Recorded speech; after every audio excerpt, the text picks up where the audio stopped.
Good evening. Evening, Hi. Sophie.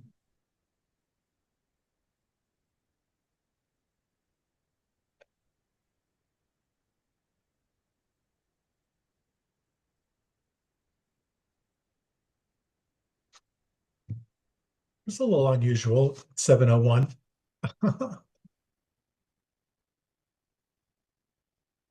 Sure is. Hi, everybody. Hi.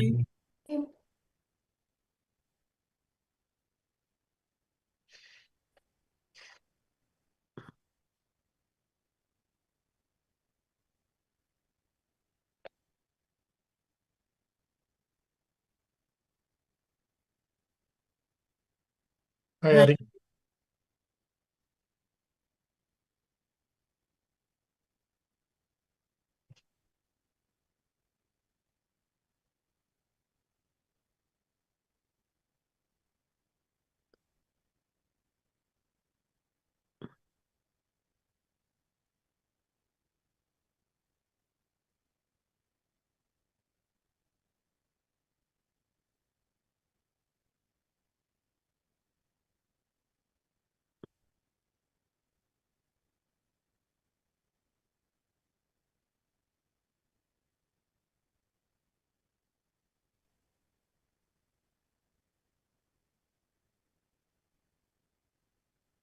Hi, Kevin.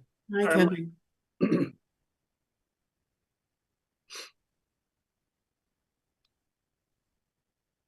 me give it one more minute for a day and then we'll get started.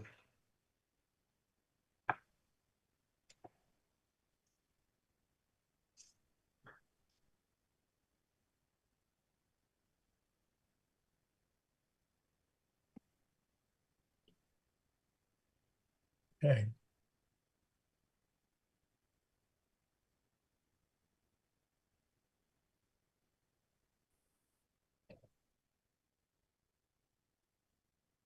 Hi, Dave. Hello, Lopez. Hello. Hi, sorry about that. My time says 6:55 on my computer. That's always fun. Oh, that's strange.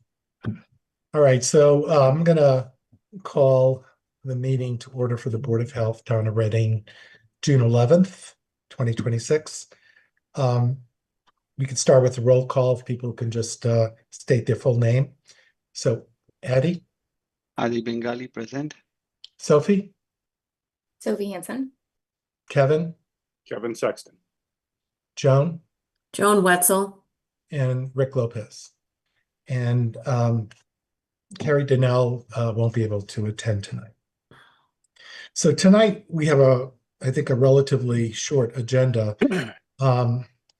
We'll be approving the minutes for our last meeting, May 11th. Public comment if there is any. Quick look at the protocol we discussed at our last meeting in terms of how we should go about developing and communicating new regulations. Aday and Liv will have a CHIP update, Community Health Improvement Plan update. And then we'll do wrap up with departmental updates and final comments. So should be fairly straightforward. In terms of the minutes for May 11th, I take that back, May 12th. Actually, I think the minutes for May 12th, the agenda says the 11th. Any comments, edits, suggestions? No. I had one question. Sure. On page 2, under protocol for communicating new or amended regulations, it's the third or fourth line down. Of course, I don't have it in front of me right now, but You can pull it up. it's there's one sentence that just the entire sentence says within 60 days. Oh, yes, it's I just think there's a punctuation error. yep. Absolutely. Yes. So Haley, I don't know if you see that. I think it should be submission to the state within 60 to 90 days. Instead, there's a period and there's a,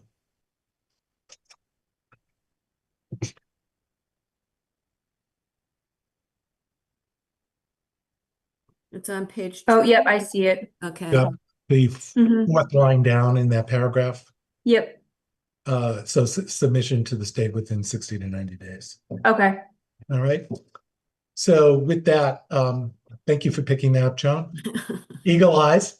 Uh, with that, I'll make a motion. With that one change, I'll make a motion to approve the minutes for May 12th, 2026.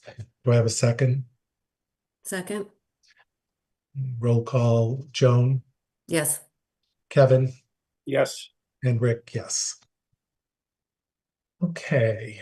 Lopez, I Yes. just wanted to mention that Liv is running a little bit behind, but she Who's should be. that? Liv is? Yes, Okay. but she should be here shortly. Okay. I don't see any members of the public on the screen. So I'm presuming that there is no public comment.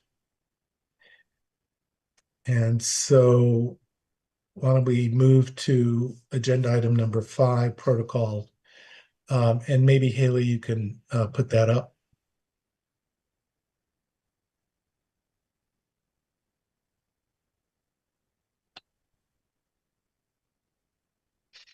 So this was, we discussed this at the last meeting, and the idea here is really develop just an internal document for the board on how it wants to govern itself around creating new regulations.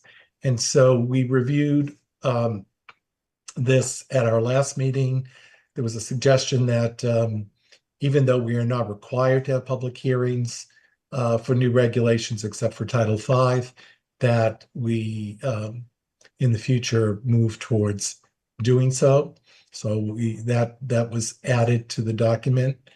And then we identified the items by asterisk that are required legally in terms of communicating new regulations. I don't think there was a whole lot other feedback that we got. So this is the document as is. And the concept here, I think, at least how I would use this, is that in the future, when we planning to adopt a new regulation, we would ensure that there's a public hearing. And then after the regulation is adopted, this document would be included in the pre-board packets subsequent to the adoption with the column to the right that says completed, with X's, placed in those boxes as these particular action items are done.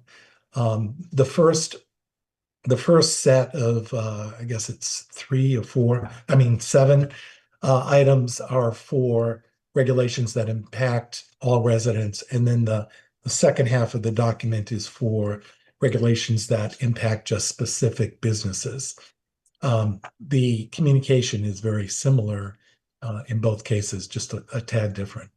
So the idea is we would continue to see this document following adoption of a regulation until all the X's on the right-hand column are completed for, either the top set of requirements or the bottom set, depending on how the regulation impacts businesses or residents. And I think that's it. It is really not something that probably requires a vote if there's general consensus, as I think there was at our last meeting, as it's sort of an internal document for how the board governs itself. Are there any other comments, suggestions on this particular item? Pretty straightforward. Okay. So we'll be seeing this in the future if we adopt any future regulations. So I think we can take that down, Haley, and I think I saw Liv. Oh, Yes, there's Liv. she's here. Liv. So we can move to the CHIP update. So this is an update. The board did a community health needs assessment 2 years ago. And as a result of that extensive assessment, we created a community health improvement plan with several goals and objectives under each goal.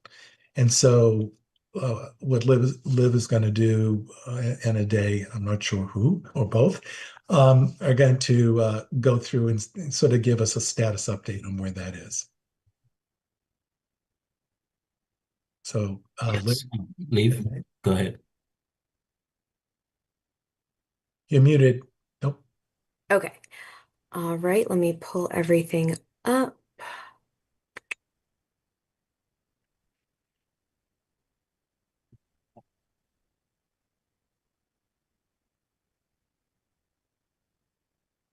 So we will have this presentation email to the board after this, the PowerPoint email to the board after this presentation. Okay, hello everyone. All right. So this is the Community Health Improvement Plan. It is in the same fashion as last time. I'm keeping continuity there. All right. So just to go over it, we have our outline: health priority 1, preventive health screenings and treatment services; priority 2, healthy environments and inclusive programs; and health priority number 3, healthy eating and active living. We have gone over many of these things in the past. I'm gonna try to not have redundancy. And I'm going to talk about kind of the new initiatives that have been going on, and some just updates from year to date 2026. All right, so health priority number 1, these are our 2 goals within that: improve awareness and access to preventative health screenings and services for those in need of support linkage to mental health and behavioral health resources. So some of our 2026 goals from last year that we kind of delved into in our gaps were additional hearing screenings for the Reading Fire and Police Department, continuing screenings for the community, access needs for additional BP, increased transportation services throughout the town. So where are we now?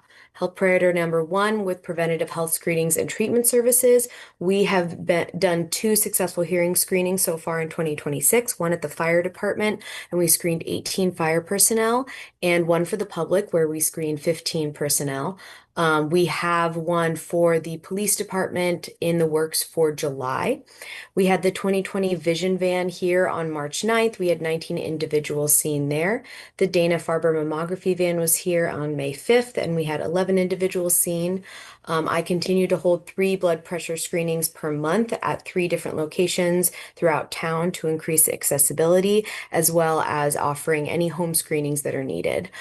Some barriers to health that we had seen were transportation and people getting there. Getting to their appointments and getting around town. So Pleasant Street Senior Center was able to hire a second van driver, which is very exciting. So we're able to increase our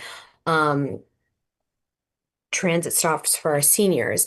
And I was talking with Andrew McNichol over in the planning department, and he has been able to secure a grant from the Mass Department of Transportation for a micro transit system within Reading.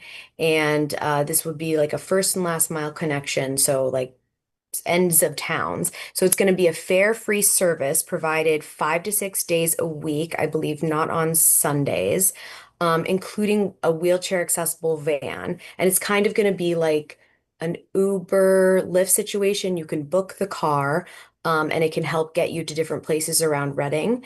This is going to be able to increase access to appointments because that van or services might also be providing services to local hospitals, such as Winchester Hospital. So that could really be a beneficial thing for some of our medical transportation. And that is hopefully going to be starting in July. The bids came in on Monday.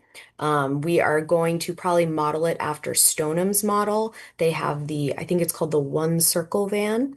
So that's kind of going to be what that's modeled after. So very exciting for planning and for the whole town. All right, so health priority number 2, preventative health screenings and treatment services, supporting linkage to mental health and behavioral health. So our Reading Coalition is a really big keeper of our mental health resources here in Reading. Last year, they saw 3,500 residents. This year in 2026, they did a data survey, or they gave us some data from March 1st to April 28th. Their public safety clinician Tanya was able to deliver 108 services, and the child adolescent clinician, who is part-time, delivered 27 services.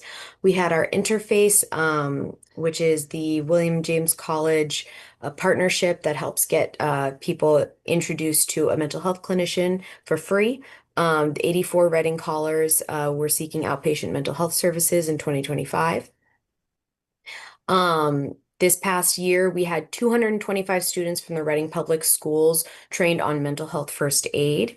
And in 2025, on September 17th, we had Time to Gather, which was hosted by the Reading Coalition for Prevention and Support. This was a remembrance for all those lives lost to substance use and misuse and suicide. And we had the Reading High School girls volleyball team, as well as the Scouts. I'm so sorry I didn't put that in there. They planted 3,000 flags at Town Hall for addiction awareness, and we invited surrounding municipalities to this event. We had different leaders from different towns come as well, and we honored the Reading Memorial High School poet during that ceremony as well. So health priority number 2, moving on to healthy environments and inclusive programming. Those are our 3 goals under here: support the creation and promotion of healthy places, spaces, and programs, increase opportunities for community connections, and build resilience among youth and young adults. We had some 2026 opportunities, funding secured to support staffing, overhead operating costs for ReCal. I know that Jenna is in the works with that, and working to improve ADA compliance in older buildings. I do know planning is working on that. We also have our new ADA officer who was appointed in 2025, who did come do a wonderful talk at the senior center. So within that health priority goal number 1, support the creation and promotion of healthy places, we had the groundbreaking for ReCal, which is the Reading Center for Active Living, on April 16th. I was able to be there and put some dirt in the ground. It was great. We also have our pickleball courts that are alive and well, so I've heard. They are active and great. And then we are also planning is working on the downtown Walkersbrook Drive to create more accessibility within walking accessibility within that area. I have the ReCal timeline on here. Obviously, we are a little bit behind, but I'm very excited to see how that goes. We also opened up the Birch Meadow Playground and courts. They opened up on May 22nd. They also have 2 new basketball courts that are fully lit with spotlights. There's also walking pathways that connect directly to the high school, and it is ADA accessible. All right, within health priority number 2, goal number 2, increase opportunities for community connections. And supportive services for those in need of support. So we have after-hours recreational programs that are continuing to happen in 2026. We had an after-hours program at the senior center, co-hosted with Health, Fire, and Police, A Walk in Their Shoes, which was bringing dementia experts talking about the realities of living with dementia and Alzheimer's. I hold after hours health programs such as CPR training and Narcan training. And then ReCal is set to be open for evenings and weekends, which is going to be really great for accessibility on days that Town Hall is not open. And as always, every year we go to Connected Reading. We were able to meet some wonderful residents there last fall, and we are excited for the one in October. We just signed up. Okay, and then goal number 3 within health priority number 2, build resilience among youth and young adults to foster well-being and belonging. I have linked the students' well-being trend that the Reading Memorial High School did. It is a study from 2023 versus 2025 about the well-being of the students. I think it was really interesting. It is linked here, so when you get the Canvas sent to you, you will be able to view it. I highly suggest everybody look through that. It was very interesting to see. One of the things I took a little snippet of in the bottom corner there, data and action, principal leadership. These are some of the things that they are working actively on at the high school level. So really excited about that. We did continue the team talks at the Reading Public Library with myself, the public health nurse, really successful there. We alternated every other month. We would have a different subject, like a health subject, and then the next month we would do the hands-only CPR class. We do have the Reading Children's Cabinet that is actively looking to promote and different entities throughout town to help promote, children's well-being and wellness. I know that they are working on, I think, a clothing donation area for families in need. The Reading Public Library also started a program a program called Social RX, and this is referring patients to community-based activities and programs. So a doctor can write a prescription for like a social engagement to improve mental health and reduce loneliness. And it's through arts and culture programming, and Social RX kind of gets that individual set up with something along those lines. And then our coalition attended the Let's Grow check-in that was hosted for this area. This is a summer project spearheaded by Jackie Pelusi. This will promote challenges for families to nurture independent skills within the children. This is also linked here to learn a little bit more. It's, from my understanding, it's the idea of let the children grow and let them go a little bit and kind of reduce that hand holding that the younger parent generations might have. All right, and then health priority number 3, healthy eating and active living. Increase healthy behaviors across the lifespan by making the healthy choice the easy choice. So I gave a talk at the Pleasant Street Senior Center about affordable nutrition and SNAP and EBT benefits. When we did have the issue with the SNAP freeze a few months ago, we had a large communication between the Reading Food Pantry, Elder Services, and Health, just talking about how to get those resources out there. We had a very large flooding of donations into the Reading Food Pantry. It was pretty fantastic.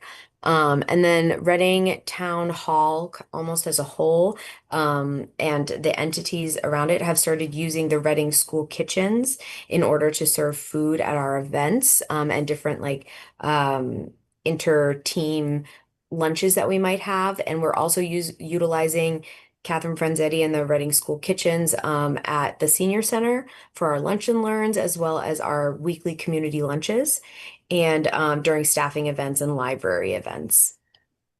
And then once Recal opens, there is a plan to offer future cooking classes there, which I think is wonderful. Still trying to get somebody to talk to me about a farmer's market, though. Apparently nobody wants to touch it. All right, and that is all. Thank you, guys. Thanks, Thank Lee. you. Thank you. Wonderful. That's great. Thanks, Liv. Yeah, it is Court. good. Can I ask, just in terms of one of the first things you mentioned around that, a grant for transportation within the city for Yes. hospital and appointments and so forth. Mhm. Is that limited to seniors or would that No, it's going to be for the whole community. for the whole community? Okay, Mm-hmm. great. How Yeah. much is the grant for? It's they got almost $1 million. It's great. Mhm. Wow. Yeah. So really, really proud of Andrew for that. He did such an amazing job. And his team. Great. And one other thing is just in terms of the farmers markets, so many towns have those. Wakefield, right? Right next door. it may be useful to inquire in terms of the towns that around us that have them, who in those towns are taking the lead in pulling those together and overseeing those farmers markets. Because knowing that might help know where we should be going to ask them for help in doing this. I don't suspect it's the health departments. I suspect it's economic development or something along those lines. And we might, push a little bit. And once we know where the appropriate leadership for those should come from. Aday, did you have a comment? Yes, based on my understanding, I think the select board has to approve that for the town Okay, first before anything else. okay. It would still be useful to know who should provide the leadership because, maybe that whoever that agency is within the town, plus, the health department or the board, might be the people who should sort of go to the select board to promote it. I think you wouldn't want to go to the select board to promote it unless you knew who's going to carry the banner and make it happen. Sure. Any comments, questions? Otherwise, Liv, thank you so much for that. Yes.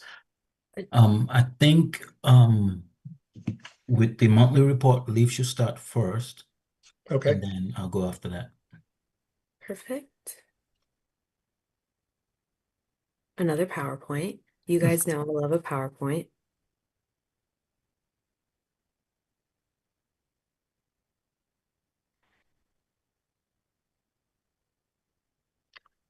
All right, June. Juno? So, happy June.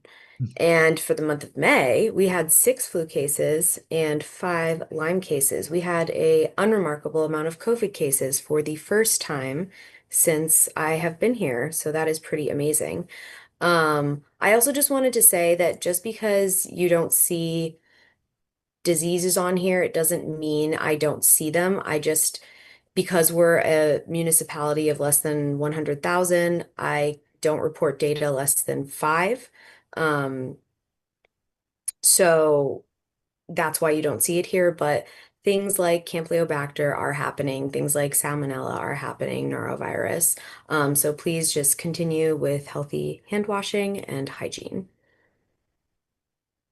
All right, so for June, these are my 3 blood pressure screenings. I was at the Pleasant Street Senior Center on the 4th. I will be at the Reading Public Library on the 22nd and at Frank Tanner on the 18th. It is Men's Health Month, and so I've made a little health checklist here.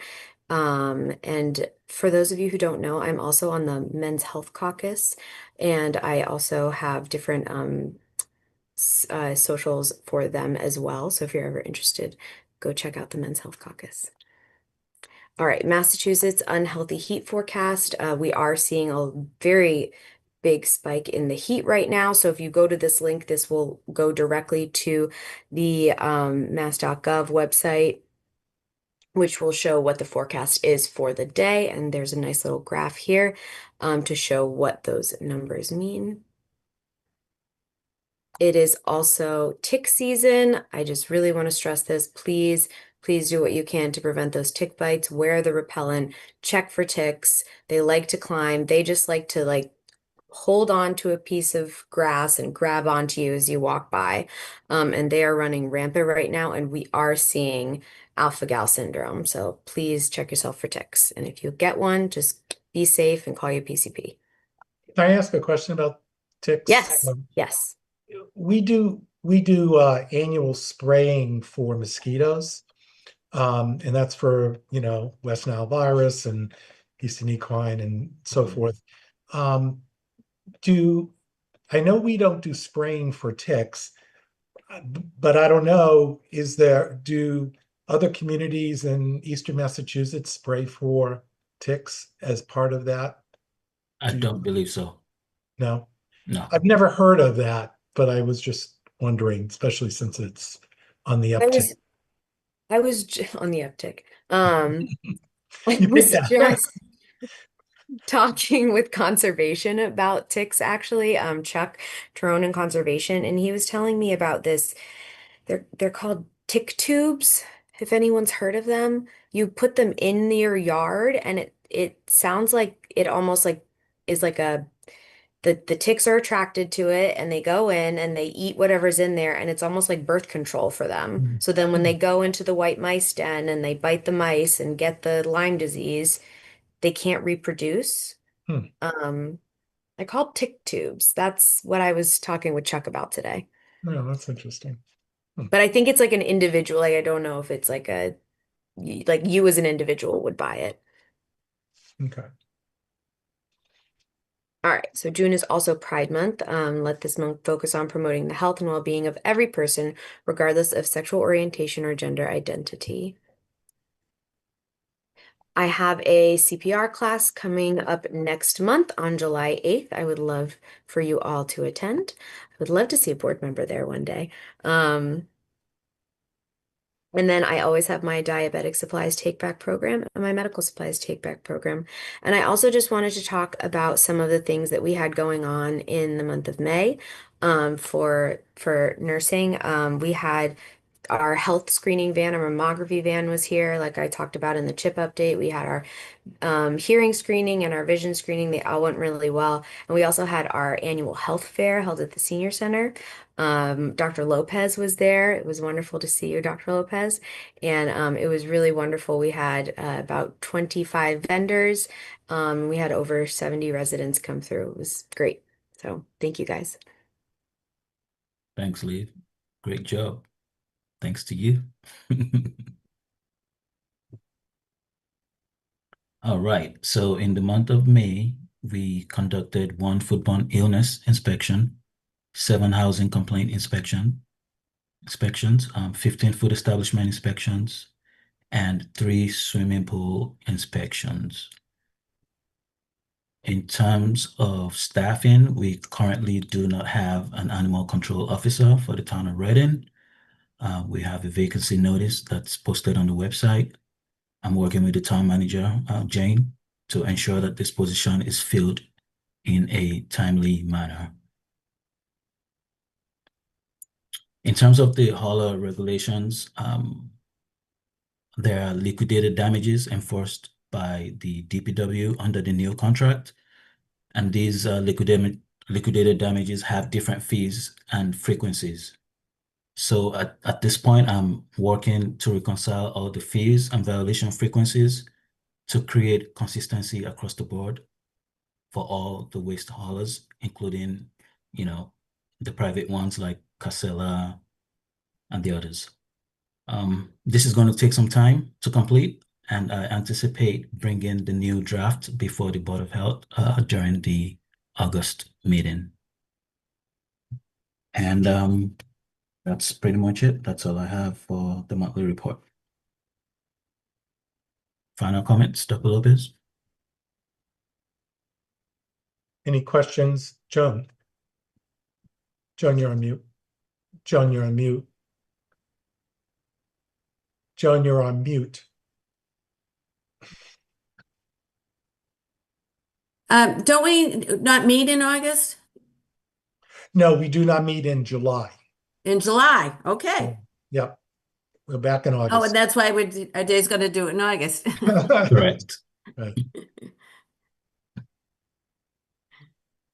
Any other final thoughts? I wanted to mention that tonight is Sophie's final public meeting for the Board of Health. She's going to be stepping off, I think, due to professional constraints. And so I wanted to thank you, Sophie, for your service and over the past year. And hopefully when things settle down and, you may want to come back and join us.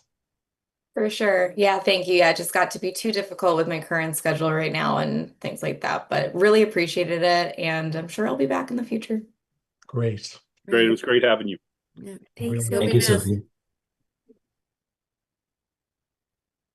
Okay, if there are no other comments, or thoughts, I'll make a motion to adjourn.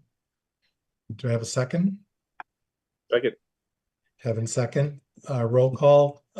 Kevin, Yes. Joan, Yes. and Rick, yes. Great. Thank you all. We'll see you actually Next week. soon or next week. We will be having an executive meeting on another topic. So otherwise, have a good weekend. Stay cool. Thank you, Bye. Dr. Lopez. Thank you. Bye. Bye, everybody. Bye-bye.